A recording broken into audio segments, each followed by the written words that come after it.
안녕하세요. 오늘 저희가 파헤쳐 볼 주제는 과제부터가 정말 흥미진진합니다. 200년 된 고전 메리 셸리의 프랑켄슈타인을 가지고 요즘 중학교 1학년 학생들을 위한 영어 문학 수업을 설계하는 건데요. 사실 저만 해도 프랑켄슈타인 하면 딱 떠오르는 이미지가 있거든요. 뭐 번개가 치는 어두운 밤, 광기 어린 과학자, 그리고 목에 나사가 박힌 초록색 괴물. 과학이 너무 멀리 나갔을 때의 위험을 경고하는 그런 이야기로만 알고 있었죠. 대부분 그렇게 생각하시죠. 하지만 오늘 저희가 살펴볼 자료들은 그 익숙한 이미지를 완전히 뒤집어 버립니다. 저희 앞에는 세 가지 자료가 있는데요. 소설의 핵심을 파고드는 한국어 토론 가이드, 또 작가의 삶과 철학적 배경을 분석한 영어 원서의 서문, 그리고 이 모든 걸 중학생 눈높이에 맞추기 위한 개념기반 교육과정 안내서입니다. 오늘의 미션은 분명하네요. 어떻게 하면 13살 학생이 이 낡아 보이는 고전을 그저 어려운 영어 단어 모음집이 아니라 와, 이거 내 얘기 같은데 라고 느끼게 만들 수 있을까? 단순한 줄거리 요약을 넘어서 소외, 책임, 인간다움 같은 거대한 질문과 마주하게 할 수 있을까? 이 자료들이 바로 그 로드맵인 셈이군요. 자, 그럼 그 첫 걸음부터 따라가 보죠. 그럼 가장 먼저 우리가 가진 프랑켄슈타인에 대한 오해부터 깨야 할 것 같습니다. 방금 제가 말했던 과학기술의 위험성의 핵심이 아니라면서요. 자료들을 보니 전혀 다른 이야기를 하던데요. 네, 바로 그 지점입니다. 자료들은 이 소설의 비극이 실험실의 실패가 아니라 가정의 실패, 더 정확히는 관계의 부재에서 시작됐다고 말합니다. 과학이 괴물을 만든 게 아니라 사랑받지 못한 외로움이 괴물을 만들었다는 거죠. 잠깐만요. 그건 정말 새로운 관점이네요. 과학의 오만함에 대한 경고가 아니라 외로움에 대한 이야기라고요? 그렇습니다. 그리고 그 중심에는 작가 메리 셸리 자신의 삶이 있습니다. 영어 원서 서문을 보면 이 부분을 아주 중요하게 다루는데요. 그녀는 태어난 지 불과 11일 만에 어머니를 잃었습니다. 당대 최고의 페미니스트 사상가 메리 울스턴크래프트의 딸이었죠. 탄생과 죽음이 뒤섞인 이 충격적인 경험이 작가의 평생을 그리고 이 소설 전체를 지배하게 됩니다. 와, 그러니까 소설 속 피조물이 나는 어머니의 애정 없이 이 세상에 던져졌다고 절규하는 대목 있잖아요. 그게 사실은 메리 셸리 자신의 목소리였다고 볼 수도 있겠군요. 자신의 상처를 작품에 그대로 투영한 거네요. 정확히 보셨습니다. 피조물의 고통스러운 외침은 곧 작가의 외침이었던 셈이죠. 이런 배경을 알고 나면 이 소설이 단순한 공포물이 아니라 처절한 비극으로 다가오기 시작합니다. 이 지점이야말로 학생들이 가장 먼저 공감하고 몰입할 수 있는 첫 번째 문이 될 수 있습니다. 작가의 삶을 통해 작품을 보니 완전히 다르게 느껴지네요. 또 하나 흥미로웠던 건 이야기를 전달하는 방식이 아주 독특하다는 점이었어요. 이야기 속에 이야기가 있고 그 안에 또 다른 이야기가 있는 구조. 솔직히 말하면 중학생들이 따라가기엔 좀 복잡하고 헷갈리지 않을까요? 굳이 이렇게 겹겹이 이야기를 쌓아 올린 이유가 있을까요? 아주 좋은 질문입니다. 바로 그 복잡함이 이 소설의 핵심 장치, 액자식 구성의 힘입니다. 이야기는 북극 탐험가 월턴의 편지로 시작하죠. 그는 조난당한 빅터 프랭켄슈타인을 만나 그의 이야기를 듣습니다. 그리고 빅터의 이야기 속에서 이번엔 피조물이 나타나 자신의 억울한 사연을 직접 이야기하죠. 아, 그러니까 우리는 창조주인 빅터의 입장뿐만 아니라 모두가 손가락질하는 괴물의 목소리를 직접 듣게 되는 거군요. 바로 그겁니다. 만약 빅터의 이야기만 들었다면 우리도 피조물을 흉측하고 사악한 존재로만 여겼을 겁니다. 하지만 그의 목소리를 직접 듣는 순간 우리는 그의 고통과 분노, 외로움에 공감하게 되죠. 그리고 자연스럽게 질문하게 됩니다. 누가 진짜 괴물이지? 태어난 그 존재인가? 아니면 그를 버리고 외면한 창조주와 세상인가? 이 구조는 학생들에게 하나의 사건도 여러 관점, 퍼스펙티브가 존재한다는 걸 체험하게 하는 아주 세련된 방법입니다. 그렇군요.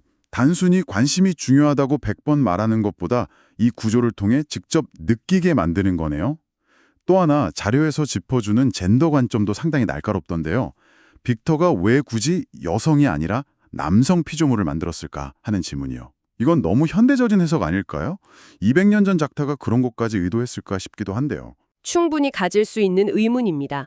하지만 작품 속 단서들을 보면 꽤 설득력이 있습니다. 페미니즘 비평에서는 남성 과학자인 빅터가 여성의 고유한 영역인 생명 잉태와 출산의 과정을 건너뛰고 실험실에서 혼자 생명을 창조하려는 행위 자체에 주목합니다. 이건 여성을 배제하려는 무의식적인 혹은 가부장적인 욕망의 점들 연결해보면 그저 우연으로 보기엔 어렵다는 겁니다. 알겠습니다. 이렇게 깊고 어떻게 보면 무거운 주제들을 잔뜩 꺼내놓으니 이걸 대체 어떻게 13살 학생들과 그것도 영어로 수업해야 할지 눈앞이 캄캄해지는데요. 여기서 개념 기반 교육과정이라는 해결사가 등장하는 거군요. 맞습니다. 전통적인 수업이 학생들에게 지식이라는 벽돌을 나눠주는 데 집중했다면 개념 기반 수업은 설계도를 함께 주는 방식이라고 생각하시면 쉽습니다.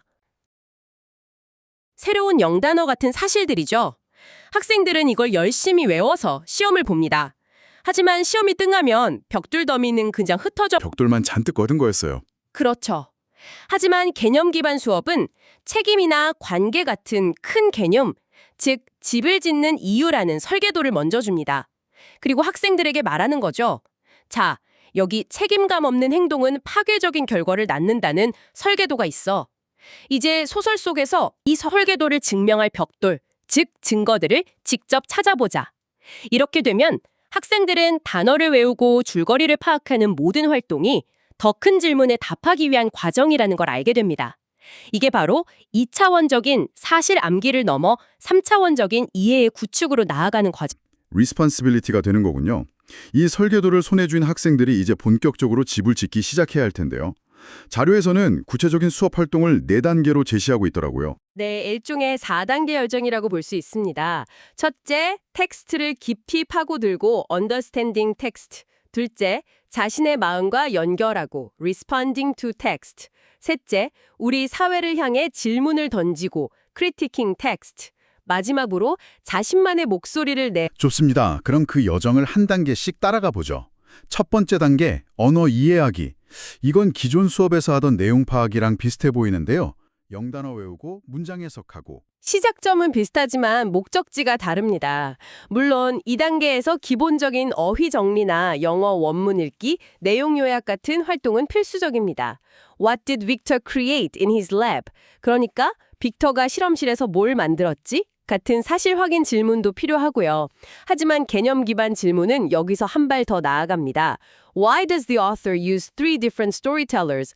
How does this change our feeling about the monster? 를 확인하는 게 아니라 그 사실이 어떤 효과를 만들어내는지 생각하게 만드는 거군요.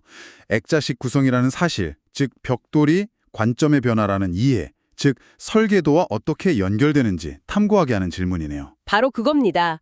기초적인 영어 실력과 독해력이 바로 이런 깊은 질문으로 나아가기 위한 튼튼한 발판, 그러니까 재료가 되는 셈이죠. 알겠습니다. 텍스트의 구조와 의미를 파악했다면 두 번째 단계, 언어 반응하기로 넘어가야죠. 사람들은 괴물을 보고 어떻게 반응했나 정도를 물었겠죠. 이건 그냥 책에 나오는 사실을 찾는 질문입니다. 하지만 개념 기반 질문은 정답이 없는 딜레마를 던집니다. 가령, is the monster's violence his nature, or is it because of how society nurtured him? 괴물의 폭력성은 타고난 본성일까, 아니면 사회가 그를 그렇게 키운 걸까 하는 거죠. 와, 이건 어른들도 답하기 어려운 질문인데요. 이런 질문을 받으면 학생들은 자연스럽게 만약 내가 저런 모습으로 태어났다면, 만약 내 친구가 왕따를 당한다면 하고 자신의 삶과 연결해서 생각할 수밖에 없겠어요. 맞습니다. 단계인 언어 비평하기에서는 그 시선을 다시 세상으로 돌리는군요. 정확합니다. 작품을 거울 삼아 우리가 사는 현대를 비춰보는 단계입니다. 빅터는 무엇을 만들었나? 라는 사실 질문을 넘어 What is the limit of ethical responsibility for scientific achievement? 즉, 과학적 성취에 따르는 윤리적 책임의 범위는 어디까지인가? 같은 거대한 질문을 던지는 거죠. 200년 전 소설이 갑자기 오늘날의 인공지능 개발자나 네 번째 단계, 언어 생산학입니다. 이건 그동안 쌓아올린 모든 것을 동원해서 자신만의 결과물을 만들어내는 단계 같은데요. 제가 자료에서 보고 정말 무릎을 탁 쳤던 활동이 바로 2단계에 있었습니다. 아마 괴물의 변호사가 되어 최후 변론을 작성하는 수행평가를 말씀하시는 것 같네요. 맞습니다. 정말 기가 막힌 아이디어 아닙니까? 제가 만약 중학생 때 이런 수업을 들었다면 평생 잊지 못할 것 같아요. 이 활동이야말로 개념 기반 학습의 모든 것이 담겨 있는 최종 과제입니다. 학생들은 자신의 주장을 펼치기 위해 소설 속 구체적인 증거, 즉 지식을 찾아야 하고 그것을 논리적으로 조직해서 자신만의 개념적 이해, 즉 일반화를 바탕으로 이루어지죠. 그렇다면 이런 수업의 평가는 기존의 쪽지 시험 같은 걸로는 어림도 없겠네요. 예를 들어 최상위 점수를 받는 학생의 글은 단순히 줄거리를 요약하는 데 그치지 않을 겁니다. 피조물은 처음부터 악하지 않았습니다. 이처럼 지속적인 거부와 소외는 선한 존재마저 괴물로 만들 수 있습니다. 와 같이 명확한 주장과 그것을 뒷받 증명하고 성찰하는 또 다른 배움의 과정이 되어야 합니다. 오늘 저희는 프랑켄슈타인이라는 200년 된 고전을 해부해서 한편의 깊이 있는 중학교 영어 문학 수업으로 재탄생시키는 과정을 따라가 봤습니다. 이건 단순히 책 한 권을 읽는 걸 넘어서 학생들의 영어 실력은 물론이고 자기 자신과 우리가 사는 세상을 돌 삼아서 그래서 이게 대체 무슨 의미가 있지라는 더 높은 차원의 질문으로 나아가도록 안내하는 것. 단어를 외우고 문장을 해석하는 활동이 그 자체로 끝나는 게 아니라 소외나 책임 같은 큰 질문에 답하기 위한 증거 수집 과정이 될 때 학생들이 진짜 배움의 즐거움을 느끼게 될 겁니다. 그것이 바로 생각하는 교실의 본질이겠죠. 오늘 저희 대화의 중심에는 계속해서 창조주의 책임이라는 질문이 맴돌았습니다. 마지막으로 이 질문을 듣고 계신 여러분께 한번 던져보고 싶네요. 오늘날 현대의 우리들은 어떤 기술과 시스템, 문화를 창조하고 있나요? 그리고 그 과정에서 우리도 모르게 의도치 않게 소외시키고 있는 또 다른 피조물은 없을까요? 만약 있다면 그들에 대한 우리의 책임은 과연 어디까지일까요? 한 번쯤 깊이 생각해 볼 문제입니다.